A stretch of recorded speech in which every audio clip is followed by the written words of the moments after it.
Okay, now let's say we have three random variables, x1, x2, and x3. They have a multinomial distribution with n equals to 2, theta1 equals to 1/4, theta2 equals to 1/3, and theta3 equals to 5/12. Okay, and the question is to find the joint distribution function of this y1, y2, y3, which are defined in this way. Okay, so first to recall the PMF of x1, x2, x3 is given by this, right? So that's the PMF of a multinomial distribution, and it's actually just n equals to 2 right now. Theta1, theta2, theta3 are given as those three values, so we just have this. Okay, so that is the PMF of x1, x2, and x3. And remember that x1, x2, x3, there are numbers between 0 and n. So in this case, it's 0, 1, and 2, since n equals to 2.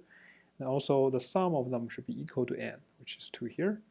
So that is all the possible values that x can take. And now remember that we can build up this function. So according to the definition of this y's, we know that y is just equal to u of x, where this u is just just copy what that function is. The three functions are. Just copy them here.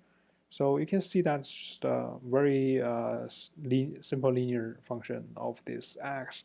So we can actually write them as this way, right, in the matrix form. And we can also solve for the x1, x2, x3, which is essentially just finding the inverse of this u. The inverse of u equal to w. It's just if this guy equals to y, then the x should be equal to the inverse of that 3×3 matrix times y. So that's why I got this. And they can easily take the inverse. You will see that just this guy, okay, or this. So that means x1 should be equal to this, x2 should be equal to this, x3 equals to that. Now we can just simply replace wherever we have the x1, x3 with those three guys. So that's why I just recall here, x1 appear here. I'm going to replace that with this.